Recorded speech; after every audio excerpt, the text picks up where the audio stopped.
Bismillahirrahmanirrahim. Assalamualaikum warahmatullahi wabarakatuh. Maha suci Allah, segala puji dan syukur kita panjatkan kehadirat Allah. Semoga kita selalu dalam bimbingan rahmat dan ridha Allah Subhanahu wa ta'ala. Subhanallah walhamdulillah astagfirullah wallahu akbar.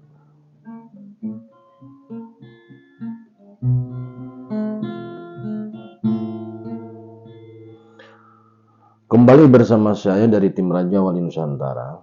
Kali ini kita akan membahas kembali menguatkan terkait dengan akhir zaman. Kenapa ini terus diulang, saudaraku ya? Karena ini adalah titik tolak pemikiran terkait dengan IM, titik tolak pemikiran terkait dengan SP, titik tolak terkait dengan banyak hal di sini. Gitu.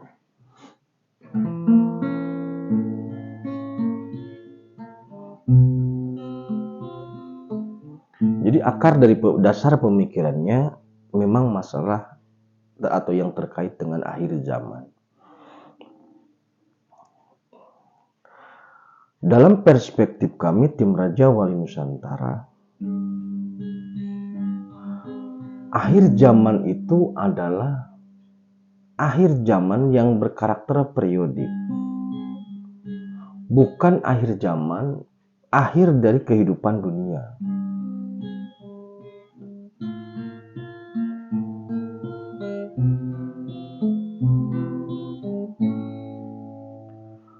Maksudnya begini,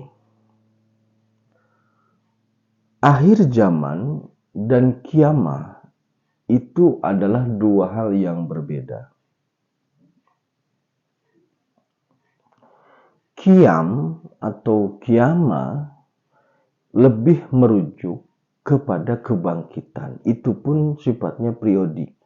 Semisal kiamnya tauhid pada saat Rasulullah diangkat menjadi Rasul di usia 40 tahun. Momentum kiamat di situ seiring dengan momentum kiamatnya umat Nabi Isa alaihissalam. Gitu. Jadi ketika seorang Rasul diangkat, maka itu momentum kiam untuk tauhid di dimensi manusia fisik dan juga kiamnya umat sebelumnya. Karena setiap nabi itu akan melakukan pertanggungjawaban terhadap umatnya. Tidak mungkin umat Nabi Musa akan ditanggung oleh umat Nabi Isa. Maka ketika Nabi Musa alaihissalam selesai, dia akan dikiamkan umatnya untuk dipertanggungjawabkan oleh Nabi Musa. Nah,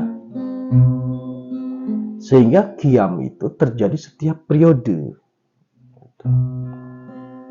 Dalam bahasa sederhana seperti LPJ-nya bupati lah ketika berakhir masa jabatan, LP-nya gubernur ketika berakhir masa jabatan, LPJ-nya presiden ketika berakhir masa jabatan. Itulah kiamnya. Gitu loh.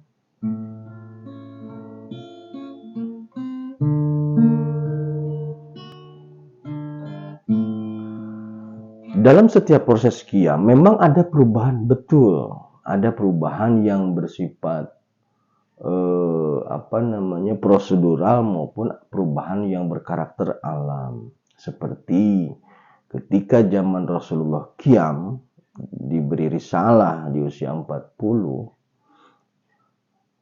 itu perubahannya kan keimaman yang awalnya dari Nabi Isa digeser ke Rasulullah Muhammad SAW.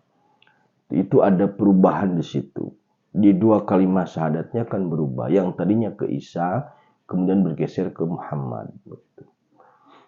Jadi memang perubahan itu ada. Alam pun biasanya merespon. Merespon dalam artian ketika ada pemimpin baru, biasanya alam itu merespon dengan menata diri kembali supaya terlihat lebih cantik.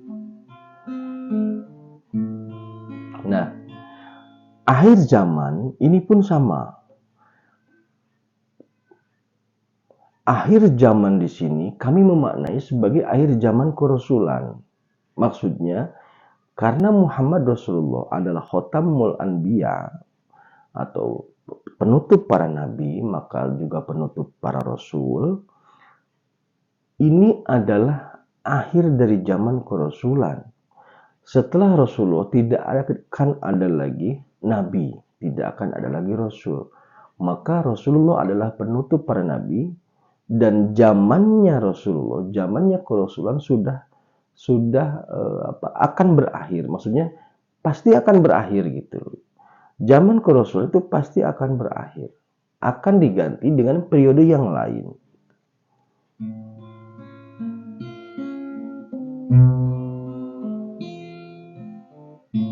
Nah, maka akhir zaman ini adalah akhir zaman kerasulan yang kemudian momentumnya bersamaan dengan Qiyam gitu loh. Jadi karena Rasulullah itu mengatakan bahwa umat Islam tidak lebih dari 1.500 tahun atau 1.400 tahun lebih sedikit, tidak sampai 1.500 tahun, itu kami memaknainya bahwa periode kerasulan beliau baginda Rasulullah akan selesai di titik-titik itu. Maka setelah selesai pada periode itu, pada tahun 1400-an lebih, 1500 kurang, ketika itu berakhir artinya periode kerasulan telah selesai. Maka kembali akan dikiamkan, akan dibangkitkan periode berikutnya. Tetapi memang dalam periode ini, maksudnya dalam masa peralihan atau estafet ini, itu tidak ada pemusnahan total seperti musnahnya umat Nabi Nuh. Ketika ternyata yang tidak mau beriman, musnahnya umat Nabi Lut dan yang lainnya. Nah, pada masa dari Isa ke Rasulullah tidak ada pemusnahan. Dari Rasulullah ke berikutnya pun itu tidak ada pemusnahan total. Perubahan ada, tapi pemusnahan tidak ada. Tidak ada kerusakan total sejagat raya, tidak ada. Yang ada qiyamnya itu adalah kebangkitan karena memang periodenya sudah berakhir. Akhir zaman, zamannya kerasulan sudah berakhir, maka ini akan dikiamkan kembali oleh pemimpin berikutnya untuk melanjutkan estafet dari risalah.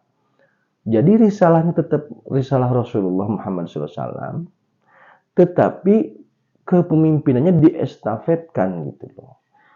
Kalau dalam bahasa sederhana, dari Pak SBY ke Pak Jokowi, tetap Pancasila dan Undang-Undang 45, tetapi presidennya ganti, begitu maksudnya. Tetap yang diserahkan Pak SBY ke Pak Jokowi adalah Pancasila dan Undang-Undang Dasar 45 gitu. Kemudian dan lain-lain peraturan lain-lainnya itu, tetapi nanti oleh estafet kepemimpinannya diambil alih Pak Jokowi. Seperti itu gambaran analogi sederhananya. Maka akhir zaman ini bukanlah kehancuran total, tetapi akhir zaman ini adalah akhir zamannya kerasulan yang kemudian akan dibangkitkan kembali oleh seorang wali, karena tidak ada nabi, oleh seorang wali untuk masuk pada fase zaman kewalian. Gitu. Nah, qiyamnya ini oleh wali itu. Jadi qiyam, momentum qiyam atau bangkitnya ini oleh wali tersebut. Karena nggak mungkin nabi. Status terdekat yang paling dekat dengan Gusti, kalau enggak wali ya nabi, itu maksudnya. Karena nabi sudah khotam, maka status orang pemimpin berikutnya untuk melanjutkan estafet ini wali, pasti wali.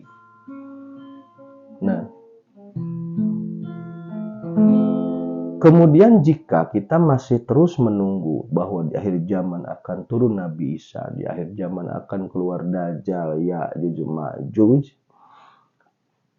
bahwa akan terjadi goncangan dan sebagainya, kami atau saya dari tim Raja Nusantara hanya berani mengatakan bahwa itu semua sudah terjadi, tapi dimensinya bukan di fisik, itu aja. Hisab, kemudian proses mahsyar, proses bangkit dari alam barzah, itu semua sudah terjadi. Tapi di dimensi spirit, bukan di fisik. Goncangan itu ada. Di fisik pun goncangan itu ada. Nah, maka saat ini kami meyakini bahwa kita sudah masuk pada periode berikutnya, bukan lagi pada periode sebelumnya. Artinya apa? Artinya akan ada kemunculan seorang imam yang menerima estafet dari kerasulan. Jadi untuk melanjutkan itu, bukan untuk membatalkan, bukan untuk mengambil alih, tapi memang untuk melanjutkan karena kehidupan harus berlanjut. Jadi jangan berpikir kehancuran total langsung berhenti. Ini kehidupan akan lanjut. Karena apa? Bakonya makhluk itu seiring dengan bakonya Allah. Jadi keabadian makhluk itu seiring dengan keabadian Allah. Perbedaannya kalau Allah konstan, kalau makhluk fana. Kalau Allah bakonya itu konstan, kalau makhluk bakonya itu dalam perubahan.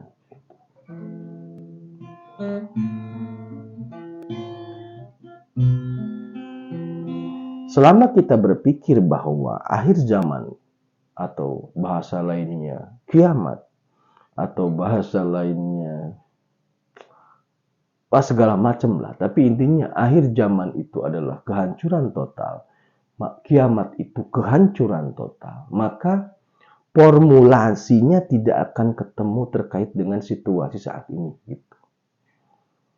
Jadi untuk menemukan satu formula pemikiran ke depan terkait dengan saat ini, terkait masa depan, kita harus melepaskan diri dulu. Pemikiran kita harus kita lepaskan dulu dari pemikiran bahwa kiamat itu adalah kehancuran total. Bahwa akhir zaman itu adalah kerusakan jagat raya. Kehancuran total jagat raya. Kita harus lepas dari dua hal itu aja dulu. Digeser ke pemikiran bahwa Qiyam itu adalah kebangkitan untuk perubahan yang lebih baik. Akhir zaman itu adalah akhir zaman dari zaman kerasulan menuju ke zaman berikutnya, yaitu zaman kewalian. Jika pemikirannya seperti itu, maka akan ketemu satu formula baru pemikiran bahwa jadi bentangan benangnya akan mudah ditemukan. Jika kita berpikir bahwa kiamat itu bukan kehancuran. Tapi selama kita terus berpikir bahwa kiamat itu akan kehancuran total, maka pasti akan buntu, tidak menemukan formula apapun. Jadi kita jangan berpikir bahwa kita menuju pada dimensi kehancuran total, tapi pada dimensi kebangkitan perubahan untuk menjadi lebih baik. Begitu saudaraku, kita nanti lanjut bahas kriteria seorang imam seperti apa. Terima kasih, tetap tingkatkan iman dan amal soleh. Akhirul kalam, assalamualaikum warahmatullahi wabarakatuh.